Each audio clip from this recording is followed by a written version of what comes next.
Então, o meu recado para você, mãe, pai, mais autoconhecimento para ter menos culpa.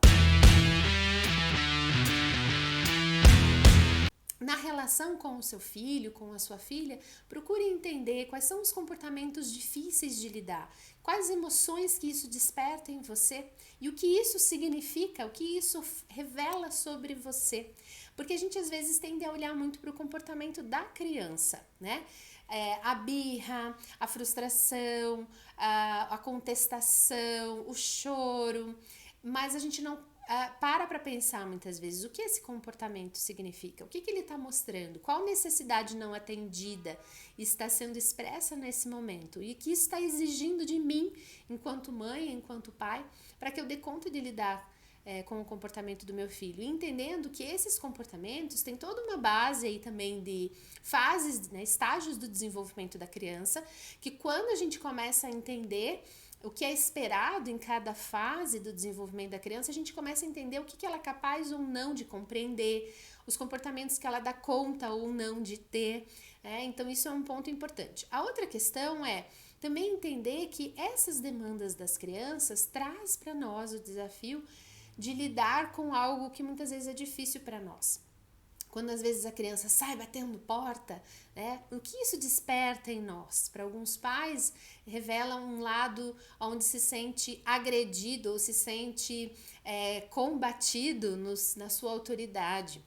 Para alguns pais, quando a criança não quer conversar e tá brava e diz: eu não gosto de você, não quero mais brincar com você, ela tá expressando ali algo dela, mas isso reverbera nos pais, talvez, para alguns, no sentido de rejeição, de não se sentir amado. E isso tem a ver com a sua história, lá com as suas coisas da sua mochila, mas que naquela relação tá aflorando.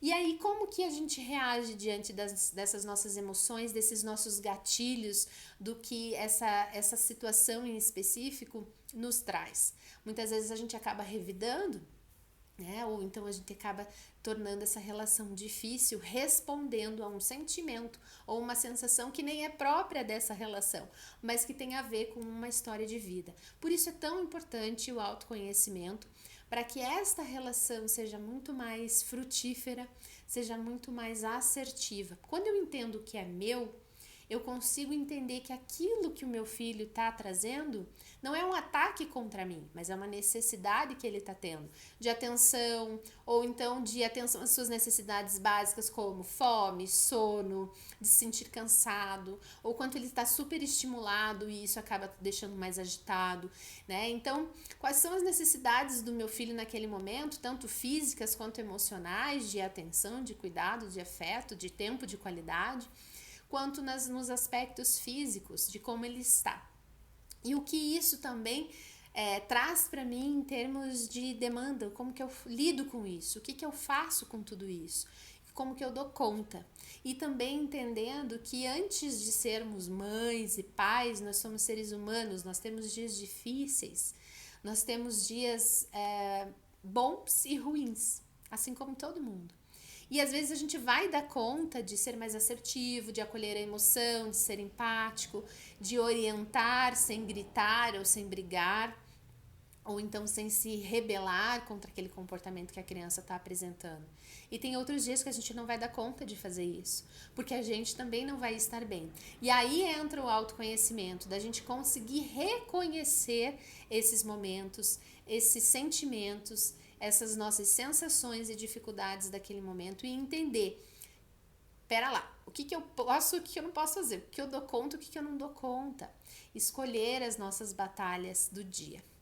Então, o meu recado para você, mãe, pai, mais autoconhecimento para ter menos culpa do que poderia ter feito e não fez, de como poderia ter sido e não foi, mas o autoconhecimento trazendo então como uma possibilidade de fato te aproximar mais da mãe e do pai que você deseja ser e que certamente você dá conta de ser.